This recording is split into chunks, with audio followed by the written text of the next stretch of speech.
A thread by Carlos Osuita. Newt Gingrich isn't known for his wild overstatement. As some of you might know, I agree with Gingrich's assessment of Donald Trump's prospects from the Washington Examiner. Gingrich expects Trump landslide and says the left will be terribly shocked on election night. Quote, Gingrich called an electoral map showing a landslide. Trump victory with 326 electoral votes, the first electoral college map that made sense before claiming that the left will be terribly shocked following election day, end quote. It's not only Trump, his strength, and his policies, but also the fact the Democrats have made it absolutely impossible for sane people to vote for them. Their platform is political suicide. Their attacks on Trump are laughably stupid, and their candidate is senile. Come on, man. Link in the thread. Do you want this guy sitting across from the leader of China, Joe Biden? You know, the rapidly rising in with I don't know, When you toss in the endless political violence and the threats by the Democratic vice presidential candidate to persecute any American who supported Trump, it becomes clear that the Democrats must be kept away from all positions of power. If the Democrats win, the real hell begins. The Democrats will have no reason whatsoever to rein in the brown shirts.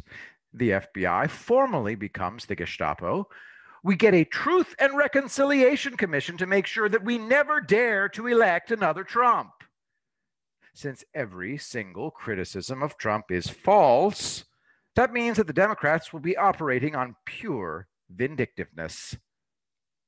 Mascism becomes permanent. Lockdowns happen every few months. And since we have lockdowns, all jobs get transferred to China. We all know this. The more rabid and frenzied the Democrats get, the more people will vote for Trump. This is what happens when you're governed by hate. I had a fake veteran here last night spooling out the same zombie talking points that have no basis in fact. He got so riled up that he finally admitted what we all know. He wasn't trying to argue a position. His only purpose was to attack and insult. Brilliant political strategy. We don't want your vote. It's impure. Well, fake veteran, how do you win without votes? And the answer is that you don't, of course. So, on social media, the strategy is to chase away voters, and out in the real world, the strategy is to murder, assault, commit arson, and loot. And the media strategy is to accuse Trump of being everything Democrats are. The mind is officially boggled. Don't vote for Trump because he's a dictator.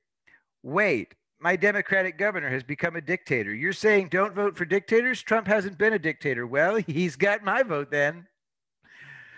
Don't vote for Trump because he's a Russian asset.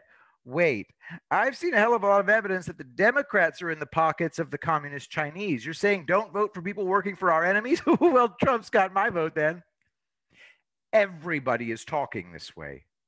People whom you never thought would be informed are rattling off facts as though they took college courses on all this. They're going to vote for Trump in a huge way, and they gravitate toward passionate Trump supporters, not milquetoasts.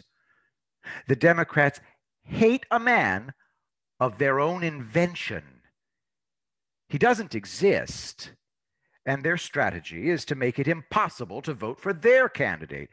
As a result, Trump gets his landslide.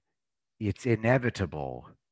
We vote based on reality, and that's why the only choice is Donald J. Trump. We leave the hallucinations to the Democrats. Since our lives are at stake, and since the Democrats have promised us our own destruction, the election result is a foregone conclusion. I will be the greatest president that God ever created.